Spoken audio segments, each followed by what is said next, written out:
आगे जानेंगे अब हम लोग कॉन्टिनेंट के बारे में, जहां से हमें पिछले वीडियो में छोड़ा था उसके आगे का हिस्सा अब हम लोग जानेंगे। कॉन्टिनेंट, कॉन्टिनेंट में आगे बढ़ने से पहले जिसे हिंदी में महाद्वीप कहते हैं, महाद्वीप या महादेश, इन नामों से इसे उर्दू में इसे बर्रे आज़म कहते हैं। बर्रे आज़म तो कई देशों का समूह कॉन्टिनेंट कहलाता है। तो कई देश होते हैं, एक कॉन्टिनेंट में कई देश होते हैं, 50 भी हो सकते हैं, 40 भी, 16 भी, इस तरह से। तो ये ग्रुप, इस ग्रुप को कॉन्टिनेंट में आगे बढ़ने से पहले, हम लिस्टिंग करने से पहले ये जानेंगे कि कॉन्टिनेंट का डिवाइड किसने किया, कैसे किया। तो इसके बारे में क्लियर कर दूं कि कॉन्टिनेंट को किसी ने भी नहीं बांटा, किसी इंसान ने नहीं बांटा है, सिर्फ उसका नाम दिया है। एशिया, अफ्रीका, यूरोप जो भी है, वो सिर्फ नाम देने में ही इंसानों का कोई किरदार है, कोई रोल है उसमें। बांटने में, कॉन्टिनेंट को बांटने में, डिवाइड करने में किसी का कहीं से कोई रोल नहीं है। इसकी वजह यह है कि इसे कुदरत ने पहले ही बांट रखा है। मान लीजिए हमने एक प्लेट बनाया नॉर्थ अमेरिका, जैसे जैसे ये आपको ग्लोब पे मिलेगा, नक्शे में, मानचित्र में मिलेगा, उसी हिसाब से हम इसको प्लेट में डिवाइड कर देते हैं। फिर है ये साउथ अमेरिका, ठीक है। फिर है ये यूरोप, फिर मान लीजिए अफ्रीका, ठीक है। ये हमारा सबसे उत्तर में एशिया, एशिया सबसे बड़ा है, इसका मैंने थोड़ा बड़ा लिया है प्लेट। और कितने हो गए, 1 2 3 4 5, एक हो गया ऑस्ट्रेलिया, ऑस्ट्रेलिया, और सबसे लास्ट में अंटार्कटिका,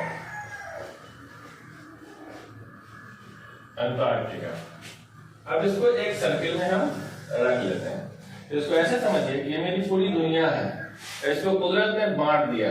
ये ऑटोमेटिक, ये सारे प्लेट अलग हैं, टेक्टोनिक प्लेट से बोलते हैं, टेक्टोनिक प्लेट से ये अलग है। ये इसके बारे में हम लोग जब अर्थक्वेक में पढ़ेंगे तो उसके बारे में बताएंगे टेक्टोनिक प्लेट कैसे अलग है। तो ये जो अलग है, इसमें ये सारे वो पानी में, पानी के जखीरे में, बहुत बड़े बड़े पानी के, जिसे हम महासागर कहते हैं, उसने इन्हें बांट रखा है, आपस में इसे बांट रखा है। ये एक दूसरे से बिल्कुल अलग है। ऐसे ही समझिए कि हमारी पूरी जमीन के नीचे सिर्फ पानी है, पूरी जमीन के नीचे सिर्फ पानी है, पानी के ऊपर हमारी जमीन है। तो इस जमीन के टुकड़े जो है वो अलग अलग पानी पर तैर रहे हैं। तो ऐसे ही है, जैसे किसी तालाब में आपने बहुत कुछ तैरते देखा होगा, तो वही समझ लीजिए ये जो है पानी के ऊपर ये सारे प्लेट तैर रहे हैं। ऐसे कुदरत ने खुद ऑटोमेटिक बांट रखा है। अब जो है ये एशिया और यूरोप, इसका कुछ हिस्सा आपस में टच करता है, जैसे रूस, तुर्की, ये यूरोप का, यूरोप में भी कुछ हिस्सा है, कुछ हिस्सा उसका एशिया में भी है। उसी तरह ये अफ्रीका भी थोड़ा टच करता है एशिया से, इसका कुछ हिस्सा इसमें भी टच करता है यूरोप से। ये है, इसलिए कभी कभी एशिया और यूरोप को मिलाकर यूरेशिया भी कहा जाता है इसे। और कुछ विद्वान इसे अलग अलग कॉन्टिनेंट न मानकर यूरोप और एशिया एक ही कॉन्टिनेंट मानते हैं। उस हिसाब से मेरी लिस्टिंग में एक कॉन्टिनेंट घट सकता है, लेकिन नहीं, हम 7 पढ़ते आए हैं, 7 ही आपको यहाँ लिस्टिंग करेंगे। एशिया, अफ्रीका,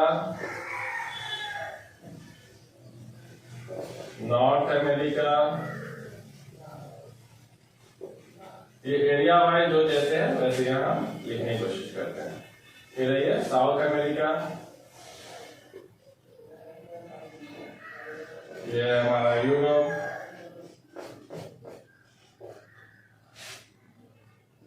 फिर ऑस्ट्रेलिया, फिर है अंटार्कटिका। अंटार्कटिका के बारे में सबसे खास बात यह है कि यहाँ कोई आबादी नहीं है, कोई पॉपुलेशन नहीं है, यहाँ कोई आबादी नहीं है, बिल्कुल नहीं है। और यहाँ कोई आबादी नहीं है, जैसे कंट्रीज है, यहाँ कोई कंट्रीज नहीं, कोई देश नहीं, कोई आबादी नहीं तो कोई देश नहीं। इंसान हो गए तभी तो उसको बांटेंगे, उसमें सारा तय करेंगे। यहाँ सिर्फ बर्फ ही बर्फ है, सिर्फ आइस है और कुछ नहीं है। यहाँ साइंटिस्ट कुछ वक्त के लिए जाते हैं, बड़े बड़े देशों के साइंटिस्ट कुछ वक्त के लिए। तो हम इन कॉन्फ्रेंस का एरिया, पॉपुलेशन, कहाँ कितनी आबादी है, किस कॉन्टिनेंट का कितना एरिया है और उसमें कितने देश आते हैं, नंबर ऑफ कंट्रीज, ये हम आपको बताएंगे। ठीक है, पहले क्लियर कर दें। एशिया में लगभग 49 कंट्रीज आते हैं, अफ्रीका में 56 कंट्रीज आते हैं। कंट्री छोटे बड़े होते हैं, उसमें ज्यादा कम हो जाए कोई बात नहीं, लेकिन एशिया सबसे बड़ा कॉन्टिनेंट है। नॉर्थ अमेरिका में 29, साउथ अमेरिका में 16, यूरोप में 49, ऑस्ट्रेलिया में 16 और अंटार्कटिका पे कोई कंट्रीज नहीं है, जहाँ इंसान नहीं वहां कोई सरहद नहीं, सरहद से फ्री। अब है एरिया, तो एशिया का एरिया कितना है और ये कॉन्टिनेंट का एरिया कितना है वो यहाँ देखें। एशिया का एरिया है 4,46,14,000 किलोमीटर स्क्वायर, ये अप्रोक्सीमेटली दिया हुआ है। फिर अफ्रीका का है 3,03,65,000 किलोमीटर स्क्वायर। ठीक है, फिर नॉर्थ अमेरिका का है 2,42,30,000 किलोमीटर स्क्वायर। फिर बारी आती है साउथ अमेरिका की। आप देख सकते हैं ये घटते हुए क्रम में, डिसेंडिंग ऑर्डर में 1,78,14,000 किलोमीटर स्क्वायर। फिर है यूरोप, यूरोप में 1 करोड़ अप्रॉक्स लिया हुआ है सर किलोमीटर स्क्वायर। अब बारी आती है ऑस्ट्रेलिया की। ऑस्ट्रेलिया का है 85,000, ऑस्ट्रेलिया का 85,10,000 किलोमीटर स्क्वायर। ठीक है, अब है 1 करोड़ और अंटार्कटिका का 1,42,00,000 किलोमीटर स्क्वायर। एरियाज वाइज ये घटते हुए क्रम है, लेकिन यहाँ पे घटते हुए क्रम है, लेकिन ये जो हमारा एरिया है ये हमारे यूरोप से भी बड़ा है। इसकी पोजीशन होनी चाहिए कहाँ, यहाँ यूरोप के पास होनी चाहिए, 5th नंबर में होनी चाहिए। ठीक है, 5th नंबर में इसका, लेकिन इसमें कोई आबादी नहीं है, कोई देश नहीं है, इसलिए इसको सबसे लास्ट में रखा गया अंटार्कटिका। ठीक है, अब जानेंगे हम लोग पॉपुलेशन के बारे में। एशिया का पॉपुलेशन कितना है? एशिया का पॉपुलेशन आपको जानकारी है 4,64,10,54,54,775 है। अकेले इस कॉन्टिनेंट में इतनी आबादी है जो पूरी दुनिया की आबादी को अगर जोड़ दिया जाए तो भी उसके मुकाबले में खड़ा नहीं है। फिर आती है हमारी अफ्रीका की 1,34,95,147। North America north America 59,20,72,212। इसकी आबादी साउथ अमेरिका 43,7,59,766। फिर है यूरोप की आबादी 74,03,36,000 होनी चाहिए इसमें 36,024। फिर ऑस्ट्रेलिया की आबादी 4,31,11,704। ये है हमारे सभी महाद्वीप की आबादी। अब आपको देखिए इन सारी आबादी को भी अगर हम जोड़ लेते हैं तो एशिया के मुकाबले में कम रह जाता है। यहाँ एशिया में हमारी पूरी दुनिया की लगभग 60% आबादी निवास करती है। ठीक है,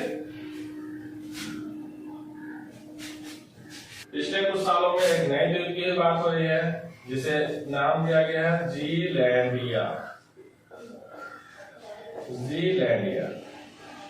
नाम दिया गया। ये ऑस्ट्रेलिया के करीब का 8वां महाद्वीप कहा जा रहा है, लेकिन इसके बारे में कोई ऑफिशियल ऐलान नहीं हुआ, इसलिए अभी हम लोग इसे अपने इसमें नहीं गिनेंगे, कॉन्टिनेंट में नहीं गिनेंगे, जिले गया। तो आइए अब हम लोग जानेंगे स्पेशल एशिया के बारे में। हमने सभी कॉन्टिनेंट्स के नाम जान लिए, उसमें टॉप लिस्ट में हमारे एशिया था, तो अब हम लोग एशिया के बारे में जानेंगे। ठीक है, तो एशिया का ये इब्रानी शब्द अशु से बना है। इब्रानी शब्द अशु से बना है, जो सूरज की ओर संकेत करता है। इधर संकेत करता है, सूरज की ओर संकेत करता है, सूरज की ओर इशारा करता है, मतलब हमें भी प्रेरणा देता है कि हम सूरज की तरफ बढ़ें। हम लोग एशिया के बारे में जान रहे हैं। अब हम लोग जानिए इसकी स्थिति क्या है। लोग पर मानचित्र इसकी स्थिति क्या है एशिया की, तो ये उत्तरी गोलार्ध में स्थित है। कहाँ स्थित है? उत्तरी गोलार्ध में, उसे इंग्लिश में नॉर्दर्न हेमिस्फीयर कहा जाता है। हम फिर ग्लोब के बारे में स्पेशल क्लास लेंगे, उसके बारे में पूरी पृथ्वी, हम लोग अर्थ पढ़ेंगे, पृथ्वी के बारे में पूरी पढ़ेंगे स्पेशल वीडियोस में, मैं बताऊंगा उसके बारे में। तो अब आगे बढ़ते हैं।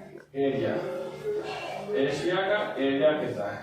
तो 4 करोड़ 64 लाख 4 करोड़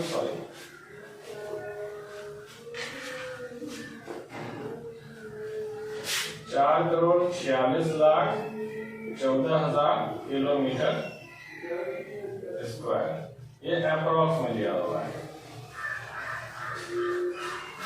पॉपुलेशन, एशिया का पॉपुलेशन क्या है? एशिया का पॉपुलेशन है 4 अरब 64 करोड़ 10 लाख 54,776। ठीक है, ये हमारे एशिया का 775। ये इसकी आबादी। तो एरिया और पॉपुलेशन के हिसाब से ये एशिया विश्व का सबसे बड़ा महाद्वीप सिर्फ अपने एरिया और पॉपुलेशन की वजह से है। ठीक है, इसका एरिया और पॉपुलेशन सबसे ज्यादा है।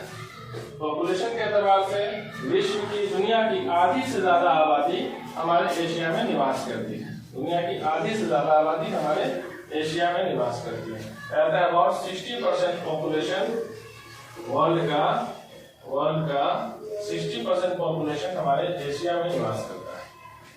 अब बात करते हैं यहाँ के हाईएस्ट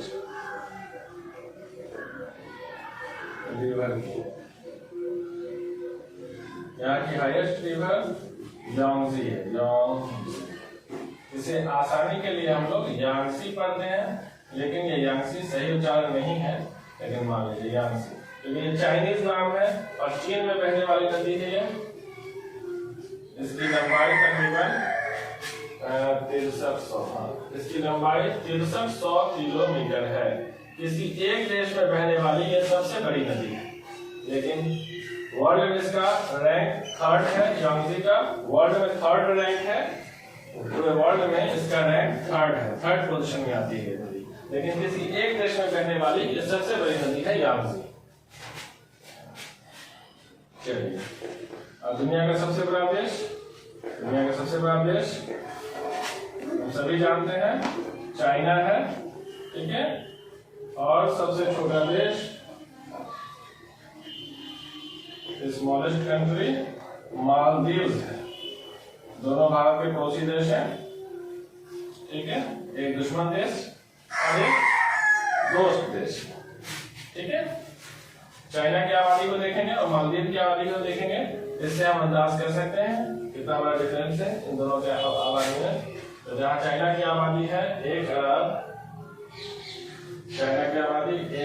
45 करोड़ 37 लाख 50,279। वहीं मालदीव की आबादी सिर्फ 5,23,787। अब आप देख लीजिए सबसे बड़ा देश कितना बड़ा है और सबसे छोटा देश कितना बड़ा है। ठीक है, रिवर हो गया। अब हम जानेंगे एशिया में एक डेड सी, मृत सागर। एशिया में मृत सागर है डेड सी। इसे बोलते हैं मृत सागर। ये स्पेशल है एशिया में, स्पेशल एशिया का स्पेशल है डेड सी मृत सागर। इसमें आप तैर नहीं सकते, इसका पानी आप नहीं पी सकते, जो बहुत ही सॉल्टी है, बिल्कुल सॉल्टी है ये पानी का जखीरा, जो जॉर्डन, इजराइल और जॉर्डन के बीच में, ये इजराइल और इसके बीच में, जॉर्डन के बीच में, ठीक है, इजराइल और जॉर्डन के बीच में ये डेड सी। ये लैंड लॉक्ड सी है, इसका कनेक्शन किसी से नहीं है, ये बिल्कुल लैंड लॉक्ड है। लैंड लॉक्ड बोलते हैं जिसके चारों तरफ से जमीन ही जमीन हो, ठीक है, तो ये लैंड लॉक्ड है, जमीन से घिरा हुआ, चारों तरफ जमीन से घिरा हुआ सी है, इसका कनेक्शन किसी भी दूसरे समुद्र से नहीं है, ये अकेला है वहां पर। तो हम लोग आगे चलते हैं, एशिया के बारे में और कुछ जानेंगे। एशिया के बारे में हम लोग जान सकते हैं, एशिया का सबसे गहरा डीपेस्ट लेक कौन सा है? डीपेस्ट लेक है यहाँ का Baikal.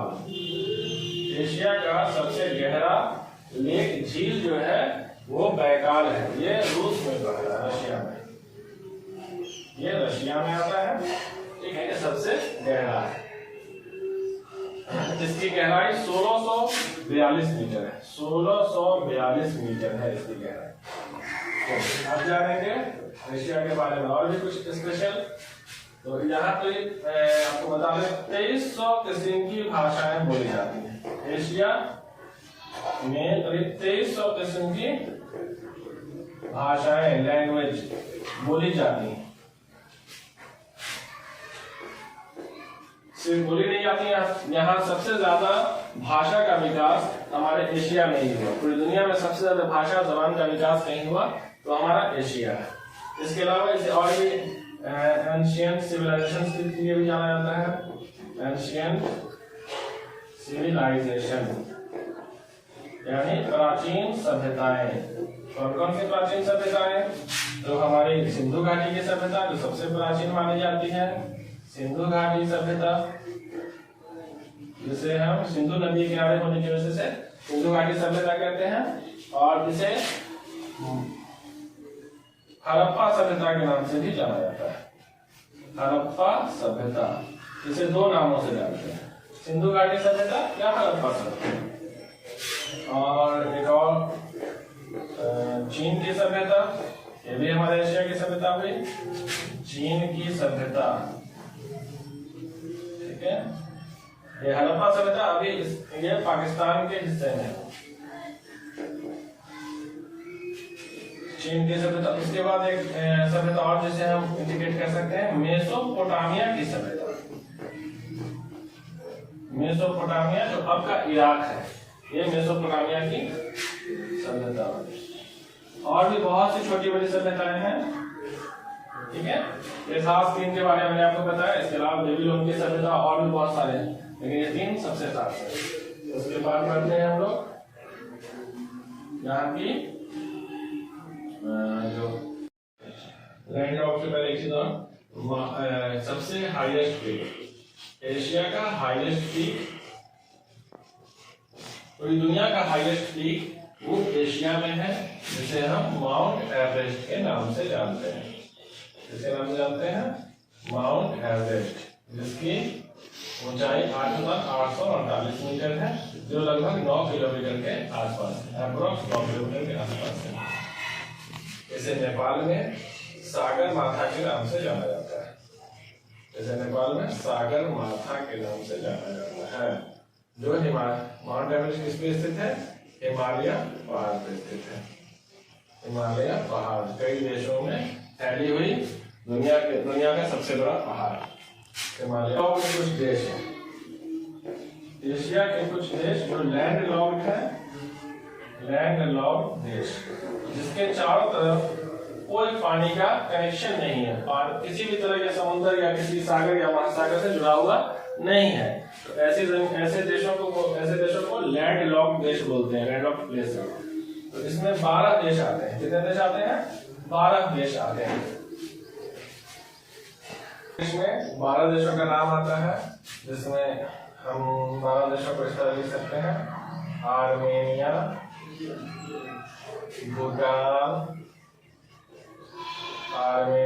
Bhutan, Laos, Nepal, Mongolia,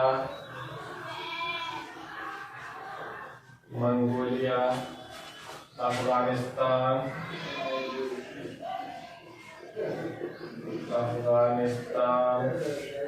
Azerbaijan, नहीं पाकिस्तान नहीं आएगा, अफगानिस्तान आएगा, अजरबैजान, कजाकिस्तान,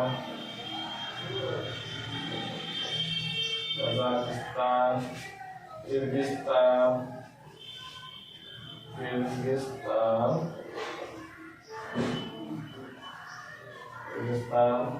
ताजिकिस्तान, तुर्कमेनिस्तान। बहुत से देश सुनने में एक जैसे लगते हैं, लेकिन वो है नहीं। तुर्कमेनिस्तान जो है, जैसे तुर्की नहीं समझना है, तुर्की अलग देश है, तुर्कमेनिस्तान अलग देश है। फिर है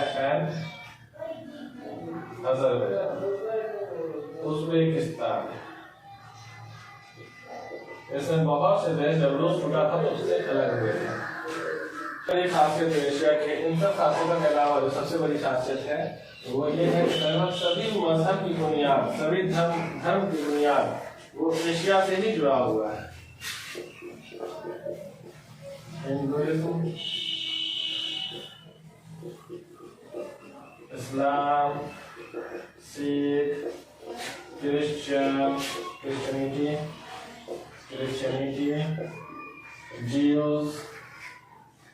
ज्यूज यानी यहूदी। अच्छा, हिंदुइज्म, इस्लाम, सिख, क्रिश्चियन, ज्यूज और भी कोई बात है? बुद्धिज्म, जैनिज्म, ये सारे जो है इन सब का कनेक्शन एशिया से ही है, सब एशिया की ही पैटर्न। अब हमारा वीडियो कंप्लीट की तरफ है और आखिर में एशिया में हमें क्या खास चीजें मिलती हैं। तो एशिया में हमें the great wall of China, चीन की महान दीवार, the great wall of China, जिसपे हम चलते हैं। The great wall of China सबसे ऊंची और चौड़ी दीवार, सबसे बड़ी दीवार। और जो सबसे खूबसूरत चीज एशिया ने दिया वो है ताजमहल। एक शहंशाह ने बनवा के हंसी ताजमहल,